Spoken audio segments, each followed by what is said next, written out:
semua, jumpa lagi bersama dengan saya Irma dan saya Patricia di podcast tanpa podium. Karena bahagia nggak butuh panggung. Kan selalu gitu. Iya, enggak, kayaknya otomatis aja Bu. Oh gitu. Langsung diserahkan padamu. Kok iso? Pokoknya intinya kami berharap teman-teman sedang berbahagia. Ya. Kalaupun nggak bahagia juga nggak apa-apa, dinikmati aja, dijalani aja hari-hari hidup ini. Meskipun sebenarnya kita sedang menjalani hidup yang tidak pasti ya. Kita nggak tahu apa yang akan terjadi ke depan. Kita tidak tahu bagaimana harus menghadapinya. Tapi kalau sampai saat ini kita sudah melewati, toh Tuhan kasih kekuatan dan kemampuan kita melewatinya. Ternyata kita bisa kok. Iya. Kita bisa semampu yang kita bisa. Gitu. Ya, dan kita sampai sekarang juga ya puji Tuhan baik-baik saja. Tapi memang baik-baiknya Kak Irma dengan aku tuh beda. Ya, bedanya di mana? Untuk kalau bicara konstruksi sosial, oke. Kak Irma kayaknya udah nggak ada yang dinanti kecuali adanya Miguel, kan gitu tuh. Ya dong, sama studi lanjut kan gitu ya. Gak usah diulang. Ulang terus supaya dia dipikirkan di alam bawah sadarnya ketika tidur, bangun dan lain sebagainya. Kalau misalnya kayak aku kan, aduh kesiannya yang satu sudah punya suami, yang satu gitu. Emang harus dikasihanin ya? Nah itu, tapi kan buktinya iya. Bahkan kadang-kadang kita mengasihani diri sendiri. Apalagi ini umur-umur yang rawan ya, gitu ya, 30-an. Itu tuh kayak bicara soal krisis. Kepercayaan diri, lalu kemudian kayaknya udah enggak kali ya, nggak dapet jodoh kali ya, dan lain sebagainya. Rasanya udah mau hopeless gitu. Tapi ngomong soal jodoh apa sih artinya? Emang harus tanya gue ya? Enggak juga, pengertian menurut kita aja. Jodoh emang jodoh itu takdir ya? Itu dia. Kalau pemahaman sendiri ya, pemahaman pribadi ya, kalau menurutku kalau jodoh itu sendiri tuh rasa-rasanya tuh orang yang kita ada sama dia, nggak mesti harus pasangan ya, nggak, maksudnya jodoh itu nggak melulu soal pasangan, tapi bagiku ketika KBBI bilangnya suami atau istri, gitu ya, itu ya, itu dalam relasi, itu dalam relasi perkawinan, maksudnya gitu ya. Tapi menurutku jodoh itu juga bisa dalam banyak hal. Maksudnya ketika di podcast tanpa podium misalnya, kita berjodoh. Ya, bagiku aku Pet berjodoh, Jojo Desi juga sama kita berjodoh. Mereka berdua yang jodoh ya. Dan mereka berdua juga berjodoh kan. Nah itu kan menarik ya, karena bagiku berjodoh itu nggak selalu mesti hal-hal yang punya pikiran sama, bajunya sama begitu ya. Kan kita beda nih. Tulisannya. Ya kan? Tulisannya. Tapi kadang-kadang menurutku jodoh itu adalah seseorang yang sangat mengerti kita, apalagi bicara pasangan ya. Dan kadang-kadang kayaknya kita belum bikin apa-apa, dia udah tahu kita mau bikin apa gitu. Jadi ibaratnya lebih mengenal diri kita, bahkan kadang untuk saat-saat tertentu, apalagi di saat-saat yang genting, dia mungkin lebih tahu kita. Kita itu begini kalau lagi kayak begitu, dan kita sendiri menyangkal itu gitu. Ya aku akan banyak diam untuk hal ini ya, karena gitu ya gitu ya. Wow. Dan gini ya, ada ya orang yang kayak gitu tuh ada ya. Ada. Tapi balik dulu sebelum lebih jauh. Emang itu takdir jodoh itu? Kalau bidang masalahnya nanti dia nikah dibilangnya takdir ya. Habis itu dia cerai bilang takdir juga, gimana dong? Iya, karena memang di Kristen kan kita nggak percaya takdir ya. Iya. Kita bicara soal kehendak bebas. Kita punya kehendak bebas sejak awal untuk menentukan pilihan-pilihan.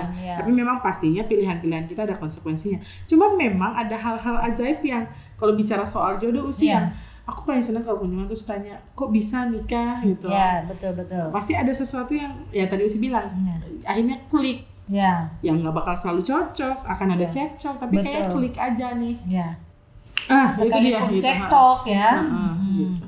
Dan yang pasti kalau selain dari yang tadi aku sebutin ya, mungkin sederhananya jodoh tuh kalau mau aku kasih pengertiannya ya, orang yang selalu saling mencari dan saling menemukan gitu. Gitu. Karena kata perahu kertas sih, cinta itu bukan perahu kertas. Iya kan. Yang dari buku jadi film itu ya. Aku pernah nonton itu soalnya sama. Ya itu yang tidak berjodoh itu. Jadi cintanya ya. Pemerannya enggak. Padahal dia udah Ya. Oke. Cinta itu tuh bukan menemukan tapi ditemukan. Ya kayak mungkin Lucy bilang karena saling menemukan jadi kayak aku nggak kesana tapi kok datangnya yang ini gitu ya. Oke lah, apapun pandangan kita tentang jodoh, mungkin teman-teman punya pandangan sendiri lah tentang jodoh ya. Tapi kadang-kadang karena mau cari jodoh, kita mau bahas soal cari jodoh ini.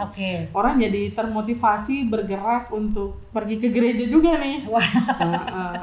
Jadi dejavu. Iya, kayak orang aktif di komunitas tertentu karena dia tahu mungkin di sana banyak cowok cakepnya atau cewek cakepnya, atau ada seseorang yang dia incar sehingga dia ikut komunitas itu. Sama seperti orang ke gereja karena mungkin sudahlah daripada cari di luar-luar, mending cari orang gereja. Ketahuan seiman, seamin, searah. Ya. Meskipun kita di tempat yang berbeda, tapi kita menatap tujuan yang sama. Bulan yang kita pandang ini sama. Kayak basi ya. Tapi teman-teman, jika ada yang mau cari jodoh, kalau teman-teman yang memang mau jadi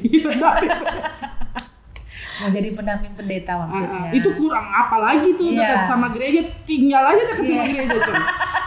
Tapi gimana sih motivasi yang gitu-gitu bener nggak tuh?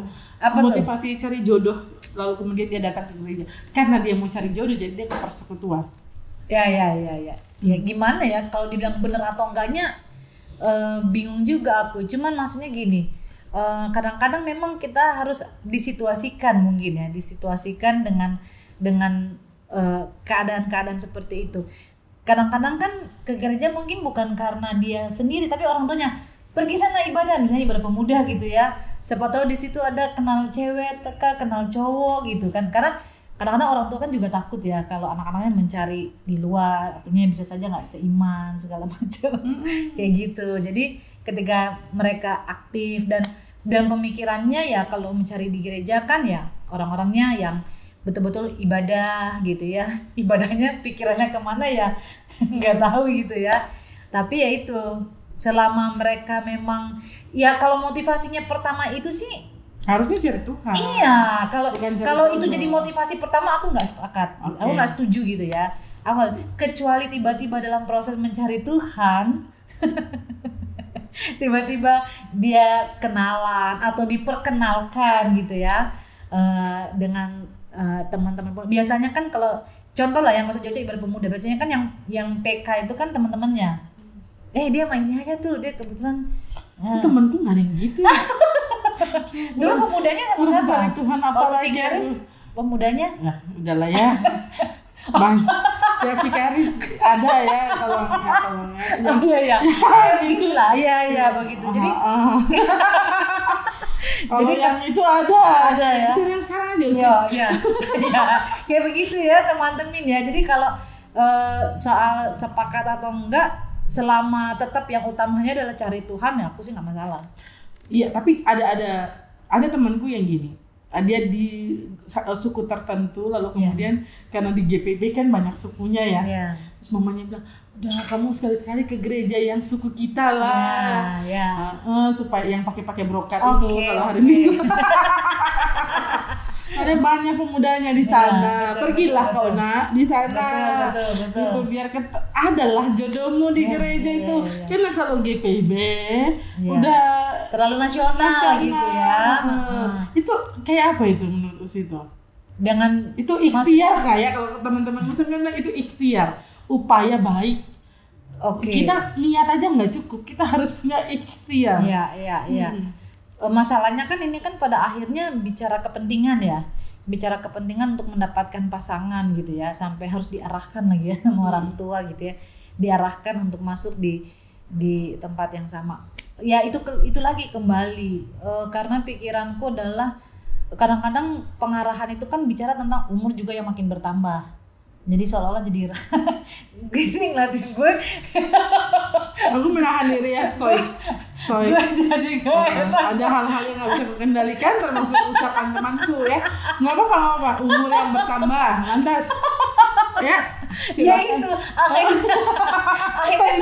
akhirnya segala niat dan ikhtiar itu apa aja dibikin gitu loh Non. Gue gak enak loh liat mukanya. Begitulah pokoknya. Tapi ya gaskan ya. Tapi intinya gini kali The power of mama. Betul, apa aja sih boleh dilakukan, tapi yang pasti kalau menurutku ya, kalau bicara cari jodoh itu dua suku kata yang dua kata yang kemudian unik sendiri gitu. Ada yang bilang soalnya jodoh nggak perlu dicari, dia datang dengan sendirinya. Ada yang bilang bahwa ya harus cari, karena kalau nggak usaha ya kita nggak dapet. Tapi kadang-kadang kita sudah usaha cari, emang nggak ketemu aja yang pas, nggak ketemu yang tepat. Lalu kemudian ada yang bilang ya sudah, kamu saja memantaskan hatimu. Tapi aku tipe pendeta yang dari zaman pemuda sampai vikaris tuh seneng banget nyomblangin orang gitu. Apalagi sudah berapa pasangan? Ada yang sampai menikah loh. Beberapa. Kok aku comblangin orang menikah berhasil? Mereka nggak punya ikhtiar banget untuk comblangin aku. Nggak emangnya. Yang merasa dicomblangin tolong ya. tolong. Nanti aku cerita yang dicomblangin justru ternyata. Nanti lah ya. Itu seru juga tuh. Sorry teman-teman, ini internal banget. Tapi kayak baru-baru ini di kelas katekisasi tuh aku daripada kalian keluar, udah kalian jadi aja nggak apa-apa, pacaran di pastor aja aku gitu. Sampai segitunya, karena mikirnya bahwa ya nggak apa-apa berteman itu sah. Cuman memang bicara jodoh itu kan bicara soal kesiapan mental ya. Untuk akhirnya siap, kalau memang kita nyari jodoh berarti siap juga diterima tapi siap juga ditolak. Dan karenanya kalau motivasi kita adalah mencari jodoh, nah implikasinya tuh ada hal-hal yang negatif yang menyertainya. Tapi sebelum sampai ke implikasi, ini berarti kan teman-teman saya gitu ya, yang dan usi yang harus mempertahankan apa yang sudah ditemukan ini, harus melihat bahwa kembali ke kita pernah bercakap soal melibatkan diri dalam misinya Tuhan gitu. Berarti yang utama harusnya Tuhannya ketika kita bergereja, menggereja. Utamanya di Tuhannya, bukan pada apa yang mau kita dapat. Nah, kan ibadah kan gitu ya, prinsipnya adalah apa yang mau kita beri ke Tuhan. Sekarang ini ya. Tapi tidak mengapa juga teman-teman untuk berteman, bergaul, bahkan pada akhirnya kita bertemu di gereja dengan jodohnya kita. Cuman ya itu, kalau sudah kan pada akhirnya memang nggak jodoh kita juga harus siap. Dan jangan langsung tiba-tiba nggak gereja gitu ya. Iya. Iya, apalagi kalau dia nggak cocok putus sama pendetanya ya datang bukan aku nggak ada aku nggak ada. Aku cuma mau disclaimer aja. Penting. Jadi intinya gitu kali teman-teman, bahwa mencari jodoh itu perlu dinikmati juga. Strugglingnya maksudnya usahanya, berusaha dekatin dirinya. Dan ini bukan pertandingan untuk siapa cepat.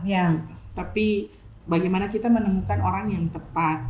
Lalu pada akhirnya kalau kan nggak semua hal bisa kita beruntung di dalamnya. Ada yang mungkin beruntung di jodoh, ada yang beruntung di studi, ada yang beruntung di pekerjaan karirnya, ada yang beruntung ekonomi, ketemu jodohnya sayang sama dia, mungkin keluarganya bukan nggak sayang mungkin masih harus beradaptasi, berdamai dengan situasi supaya kemudian cocok. Ada banyak hal yang kemudian pada akhirnya kalau teman-teman dan saya yang sedang menanti siapa pasangan hidup yang Tuhan tempatkan di sekitar hati dan hidup kita, ya fokusnya pada Tuhan kan. Gitu ya. Sambil mencari juga, berdoa juga, usaha juga. Lalu sambil berusaha dan kemudian gini, jangan sampai kita ngerasa kita ngelempar semuanya ke Tuhan. Tuhan dong yang cari, itu keliru.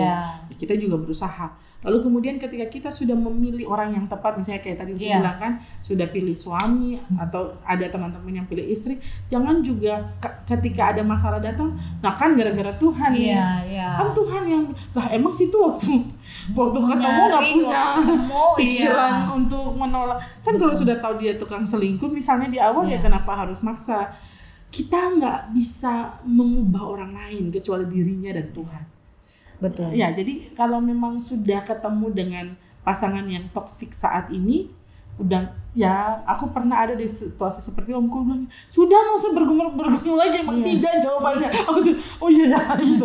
Kadang-kadang perlu orang lain untuk menyadarkan kita bahwa ya itu enggak gitu. Karena jodoh itu bicara soal kan tulang rusuk itu kan gini ya.